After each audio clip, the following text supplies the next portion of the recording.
இந்த உலகத்திலேயே மிக மோசமான ஆயுதம் இல்லை மிக கொடுமையான ஆயுதம் எது அப்படின்னு நீங்கள் கேட்டிங்கன்னா அது மனிதன் அப்படின்னு தான் நான் சொல்லுவேன்.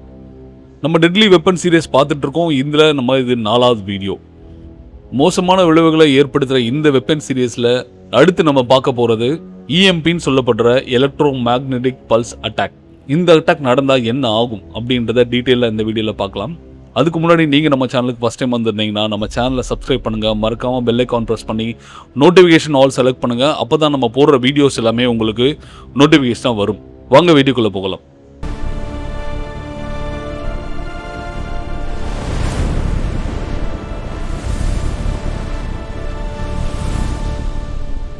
ஒருவேளை நீங்கள் இந்த வீடியோவை பார்க்கும்போது உங்கள் சிட்டியில் இஎம்பின்னு சொல்லப்படுற எலக்ட்ரோ மேக்னெட்டிக் பல்ஸ் அட்டாக் நடந்தால் என்ன ஆகும், அடுத்த 48லேருந்து 72 மணி நேரம் எப்படி இருக்கும் அப்படின்றத விளக்கமாக இந்த வீடியோவில் நம்ம பார்க்கலாம்.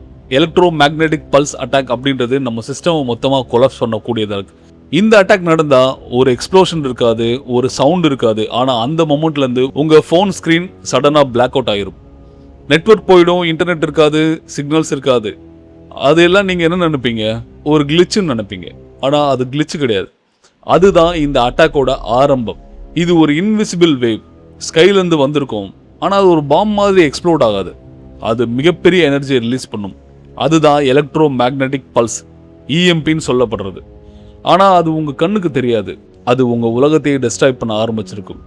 அந்த ஒரு செகண்ட்லேருந்து உங்கள் ஃபோன் டெட் ஆயிரும், லேப்டாப் டெட் ஆயிரும், உங்கள் எலக்ட்ரானிக் கார்ஸ் எல்லாமே டெட் ஆயிரும். அதாவது மாடர்ன் கார்ஸ் எல்லாமே அவ்வளோதான். ஆனால் இந்த 90s car, 80s car, electronics ரொம்ப கம்மியாக இருக்கிற அந்த கார்கள், பியூர் மிஷின், அந்த கார்ஸ்லாம் சர்வே ஆகும். உங்கள் சிட்டி ஒரே நேரத்தில் பிளாக் அவுட் ஆகிடும். இது ஒரு பவர் கட் இல்லை, ஆனால் அது ஒரு சிஸ்டமோட கொலாப்ஸ். ஃபஸ்ட்டு 1 மணி நேரம் எப்படி இருக்குன்றதை முதல்ல பார்க்கலாம். முதல் 10 நிமிஷம் யாருக்கும் என்ன நடக்குதுன்னு புரியாது. டிராஃபிக் சிக்னல்ஸ்லாம் ஆஃப் ஆயிரும், கார்லாம் நடுத்தெருவில் நிற்கும்.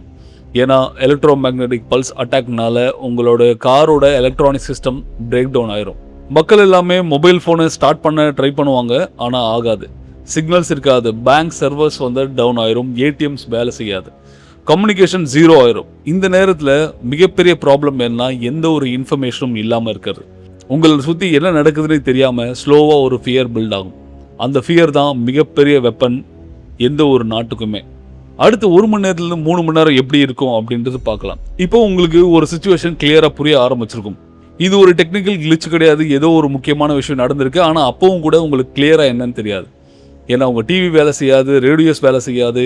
இது லோக்கல் ப்ராப்ளம் கிடையாது, இது மிகப்பெரிய அட்டாக்ன்றது நம்ம எல்லாருக்கும் புரிய ஆரம்பிச்சிருக்கும். கார் ஸ்டார்ட் ஆகாது, மாடர்ன் வெஹிக்கிள்ஸ் எலக்ட்ரானிக் டிபெண்டாக இருக்கும். ரோட்ஸ் ஃபுல்லாக பிளாக் ஆகிரும், மக்கள் வெளியே வர ஆரம்பிப்பாங்க. என்ன ஆச்சு, ஏன் பவர் வரல? இந்த கொஸ்டின்ஸ் மட்டும் தான் நம்மகிட்ட இருக்குமே தவிர அதற்கான விடைகள் நம்மகிட்ட இருக்காது. டெக்னாலஜி இல்லாமல் இருந்தால் நம்ம வாழ்க்கை எந்த அளவுக்கு ஃப்ரெஜைலாக இருக்கணும் அப்போ தான் நம்ம எல்லாருக்குமே தெரிய வரும்.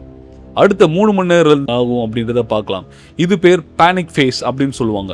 மக்கள் எல்லாம் அத்தியாவசிய பொருட்கள் வாங்குறதுக்கு ட்ரை பண்ணுவாங்க. கேஷ் மட்டும் தான் யூஸ் பண்ண முடியும். டிஜிட்டல் சிஸ்டம் மொத்தமாக டெட் ஆகிருக்கும்.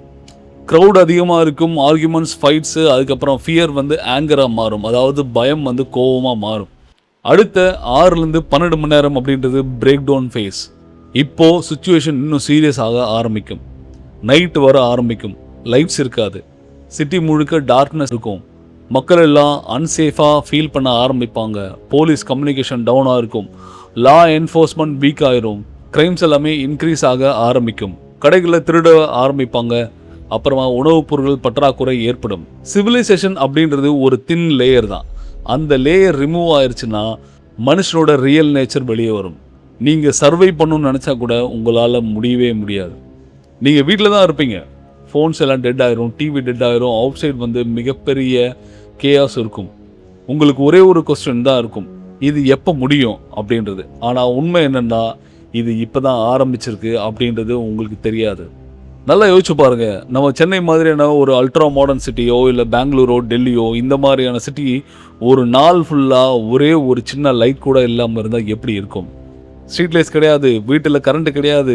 ஒரு மாடர்ன் சிட்டி சடனாக ஆக்சிடென்ட் ஆன மாதிரி ஃபீல் ஆகும். இது ஒரு இன்விசிபிள் அட்டாக்னு இந்த சமயம் புரிய ஆரம்பிச்சிருக்கும் நமக்கு. அதுக்கு அடுத்தது பார்த்தீங்கன்னா 12 மணி நேரத்துலேருந்து 18 மணி நேரம் காலையில் ஆகிடும். ஆனால் சுச்சுவேஷன் இம்ப்ரூவ் ஆகிருக்காது. எலக்ட்ரிசிட்டி இன்னும் வந்திருக்காது, நெட்வொர்க் இன்னும் டேட்டாக தான் இருக்கும். மக்கள் எல்லாம் வெளில வர ஆரம்பிப்பாங்க. ரோட்ஸ் ஆல்ரெடி அங்கே இடத்துல ஜாம் ஆகி தான் இருக்கும். கார் நடுவுலேயே விட்டுட்டு போயிருப்பாங்க. கடைகள்லாம் மூடி இருக்கும். ஃபுட் செயின்ஸ் எல்லாமே சப்ளை ஆல்ரெடி பாதிக்கப்பட்டிருக்கும். ஃப்ரெஷ் ஃபுட் அப்படின்னு ஒன்று கிடைக்கவே கிடைக்காது. சூப்பர் மார்க்கெட்ஸு ஷெல்ஃப் எல்லாமே எம்டியாக தான் இருக்கும். நீங்கள் சிவிலைஸ்டான மனுஷனா அப்படின்னு கேட்டால் இல்லைன்ற புரிஞ்சுக்கிற அந்த நேரம் இதுதான். சர்வை பண்ண வேண்டிய மனுஷனா நீங்கள் மாறி ஆரம்பிச்சிருப்பீங்க. அதுக்காக எந்த விதமான தவறுகளும் செய்யறதுக்கான துணிவு உங்களுக்கு வந்திருக்கும். அடுத்த 18 மணி நேரம்லேருந்து 24 மணி நேரம் சிஸ்டம் ஃபெயிலியர். மாடர்ன் சிட்டிஸில் வாட்டர் பம்ப்ஸ் எலக்ட்ரிசிட்டி மூலம் தான் டிபெண்ட் பண்ணியிருக்கு. வாட்டர் ப்ரெஷர் ட்ராப் ஆகும். சில ஏரியாஸில் கம்ப்ளீட்டாகவே வராமல் போயிடும். ஹாஸ்பிட்டல்ஸ் பேக்கப் ஜென்ரேட்டர் வச்சு ரன் ஆகலாம். ஆனால் ஃபியூல்ன்றது லிமிட்டடாக தான் இருக்கும். ஒரு சில ஹவர்ஸ் முடிஞ்ச பிறகு லைஃப் சப்போர்ட் சிஸ்டம்லாம் ஆஃப் ஆயிரும். பேங்க்ஸ்லாம் ஆல்ரெடி டவுனாக தான் இருக்கும். கேஷ்ன்றது லிமிட்டடாக தான் இருக்கும். டிஜிட்டல் மணி யூஸ்லெஸ்ஸாக இருக்கும். எக்கானமி இன்ஸ்டண்ட்டாக ஃப்ரீஸ் ஆயிரும். உங்கள் பேங்க் அக்கௌண்ட்டில் பணம் இருக்கலாம், ஆனால் உங்களால் அதை யூஸ் பண்ண முடியாது. அடுத்த 24 மணி நேரம் எப்படி இருக்குன்றதை பார்க்கலாம். ஒரு நாள் முடிஞ்ச பிறகு எந்த சிஸ்டமும் ரெக்கவர் ஆகிருக்காது. கவர்மெண்ட் கம்யூனிகேஷன் ரொம்ப வீக்காக இருக்கும். மக்கள் எல்லாம் கண்ட்ரோல் இல்லாமல் போக ஆரம்பிச்சிருப்பாங்க. Law and order break down ஆயிரும். போலீஸ் ஓவர்வெல்மாக ஆயிருப்பாங்க. அவங்களுக்கு வேலை அதிகமாக இருக்கும். கோஆர்டினேஷன் இருக்காது, கம்யூனிகேஷன் இருக்காது, லூட்டிங் அதிகமாக இருக்கும், திருட்டு பயம் அதிகமாக இருக்கும். சூப்பர் ஸ்டோர்ஸ், சூப்பர் மார்க்கெட்ஸ் இது எல்லாமே உடைச்சி திருடப்படும். மக்கள் எல்லாம் கண்டிப்பாக இதை பண்ண தான் ஆரம்பிப்பாங்க. ஏன்னா அது ஒரு கேஆஸ். அது அப்படி தான் இருக்கும். இந்த சுச்சுவேஷன் தான் சிவிலைசேஷன் அஃபிஷியலாக கொலாப்ஸ் ஆனதுக்கான அர்த்தம். ஒரு நாள் தான், 24 மணி நேரம் தான் மொத்த மாடர்ன் வேர்ல்டும் பிரேக் டவுன் ஆயிடுச்சு. அடுத்து 28 மணி நேரத்துலேருந்து 48 மணி நேரம் சர்வைவல் ஃபேஸ் ஸ்டார்ட் ஆகும். இப்போது சர்வைவல் மட்டும்தான் முக்கியம். ஏன்னா உங்களுக்கு தண்ணி கிடையாது, உணவு கிடையாது, எலக்ட்ரிசிட்டி கிடையாது, எந்த ஒரு இன்ஃபர்மேஷனும் கிடையாது. எப்போ இந்த விஷயம் முடியும் அப்படின்னு தெரியாது. கம்ப்ளீட்டாக நீங்கள் ஐசோலேட் ஆகிருப்பீங்க. ஃபேமிலிஸ்லாம் எல்லாருமே ஒன்றா இருக்க முயற்சி பண்ணுவாங்க, சேஃப்டியான இடம் தேடுவாங்க. ஆனால் வெளி உலகம் அப்படின்றது ரொம்ப அன்பிரடிக்டபிளாக இருக்கும். க்ரைம் சீன்ஸ் ரொம்ப அதிகமாக இருக்கும். மக்கள் எல்லாம் டெஸ்பரேட்டாக இருப்பாங்க. தண்ணீர் மட்டும்தான் ரொம்ப முக்கியமான ப்ராப்ளம் இந்த மாதிரி சமயங்களில். ஏன்னா ஆல்ரெடி வாட்டர் சிஸ்டம் டோட்டலாக கொலாப்ஸ் ஆயிடுச்சு. மக்கள் அன்சேஃபான குடிநீர் தான் குடிக்க ஆரம்பிப்பாங்க. க்ளீன் வாட்டர் கிடைக்காது. அதனால் டிசீஸ் ஸ்ப்ரெட் ஆகும். அடுத்த 48 மணி நேரத்துலேருந்து 72 மணி நேரத்துக்குள்ள இப்போ தான் தெரியும் சுச்சுவேஷன் எவ்வளோ கிரிட்டிக்கலானது. டோட்டல் ஃபுட் சப்ளை செயினே கம்ப்ளீட்டாக பிரேக் ஆகிருக்கும். ட்ரக்ஸ் வராது, டெலிவரி இருக்காது. ஆனால் ரூரல் ஏரியாஸ் உங்கள் எல்லாருக்கும் தெரியும், கிராமங்கள் நிச்சயம் வளமாக இருக்கும். எப்போவுமே அவங்களால அந்த சுச்சுவேஷனை சர்வை பண்ணிட முடியும்.